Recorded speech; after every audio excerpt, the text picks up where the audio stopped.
Shalom, salam sejahtera bagi kita semua. Salam dari saya Pendeta Ima Frontatina Simamora. Mari kita bersatu dalam doa sebelum kita merenungkan firman Tuhan. Tuhan Allah yang luar biasa, dalam diskusi kami bersyukur untuk segala anugerah penyertaan Tuhan. Kiranya dalam perenungan kami saat ini, Tuhan Yesus boleh menyertai kami, sehingga kami boleh selalu bertemu dan merasakan harapan dari Tuhan kami Yesus Kristus. Dalam kasih-Mu kami memohon. Amin. Amsal 10 ayat 28. Harapan orang benar akan menjadi sukacita, tetapi harapan orang fasik menjadi sia-sia. Demikianlah pembacaan firman Tuhan. Saudara-saudara semua, di dalam hidup kita selalu ada misteri. Suatu saat kita akan juga masuk ke dalam tahap di mana kita akan bertemu dengan Tuhan kita Yesus Kristus. Perjalanan hidup yang harus kita jalani seperti sebuah perlombaan. Kadang kita merasakan keletihan, keterpurukan, tetapi disitulah pergumulan kita menjalani kehidupan. Sebelum waktunya Tuhan memanggil kita, itu adalah kesempatan yang sangat luar biasa. Seperti seorang yang sedang bertanding. Ketika dia sedang bertanding seperti maraton, pada saatnya dia akan tergelincir dan jatuh. Tapi apakah akan menyerah? Kalau menyerah, semuanya akan hilang. Musnah semua perjalanan dan perjuangan. Di dalam keterpurukan itu, bisa saja ketika kita mulai bangun, kita merasakan kesakitan yang luar biasa. Ada upaya, effort yang sangat besar yang harus kita lakukan. Tetapi disitulah perjuangan kita. Apakah kita masih ada harapan di tengah keterpurukan hidup kita?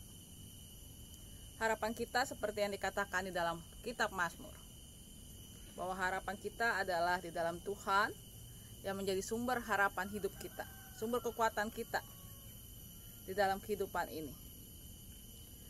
Untuk itu kita harus menjaga betul bagaimana kita hidup, bagaimana kita berrelasi dengan Tuhan kita, bagaimana kita memiliki waktu bersama dengan Tuhan dalam hidup kita.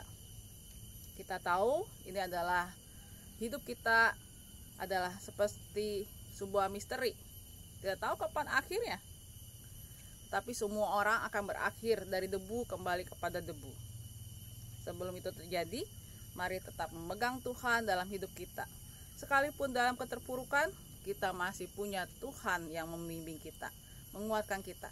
Mari miliki waktu bersama dengan Tuhan. Selagi kita memiliki waktu, mari kita berrelasi dengan Tuhan dengan sangat baik, dengan hangat dalam kehidupan kita. Seperti misalnya ikan di lautan. Ikan terus berenang dan tidak pernah berhenti. Kalau ikan itu pengen hidup, dan tanda bahwa ikan itu hidup adalah dia bisa berenang. Kalau tidak, dia akan tenggelam dan akhirnya mati. Begitu juga dengan kita. Di dalam hidup kita, mungkin kita lelah, kita bisa istirahat sejenak, tapi jangan pernah berhenti. Ketika kita berhenti dan akhirnya tenggelam di dalam kehidupan yang putus asa, akhirnya kita jadi tidak bernilai, tidak merasa punya guna. Kita ngerasa bahwa hidup kita mati dan semua. Di dalam Mazmur yang kita baca, kita diingatkan tentang harapan, bahwa selalu ada harapan dalam hidup kita.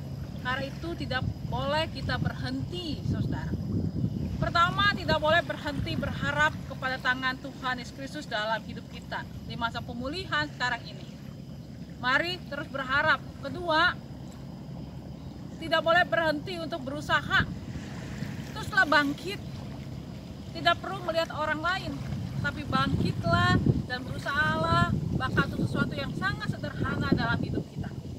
Jangan pernah berhenti berharap, berdoa, dan berusaha. Karena pasti ada anugerah Tuhan selalu bagi kita. Seperti ikan tidak pernah berhenti berenang, bukan?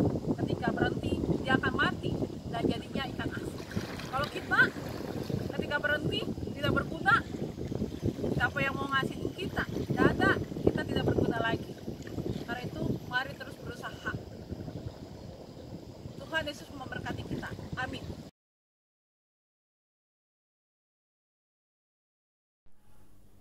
Mari kita naikkan doa syafaat, kita berdoa. Tuhan yang sangat baik, kami bersyukur untuk segala anugerah penyertaan Tuhan. Kami bersyukur untuk tangan kasih Tuhan yang memulihkan. Termasuk kami juga mengingat mereka yang sedang berduka, mengalami kehilangan, keterpisahan dengan orang-orang yang terkasih. Untuk keluarga Ibu Maria Bambang, Ibu Eli, Bapak Kurniadi Suarli, kiranya Kau memberkati dengan hikmah kasih Tuhan, kekuatan tangan kasih Tuhan, kepekaan untuk merasakan dekapan kasih Tuhan. Ya Allah yang luar biasa, kami juga berdoa untuk mereka yang sedang bergumul dengan rasa sakit.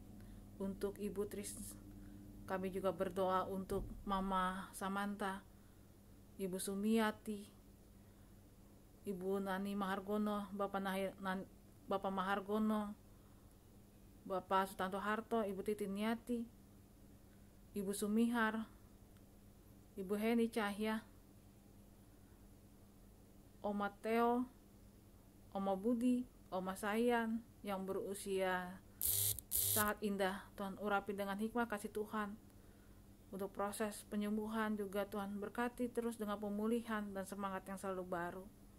Kami berdoa ya Tuhan untuk pemulihan keluarga, pemulihan di dalam kehidupan masyarakat, dan pemulihan dalam pelayanan kami sebagai gereja, di dalam kehidupan setiap jemaat-Mu, dalam ekonomi mereka, bahkan di tengah-tengah masyarakat dan Indonesia.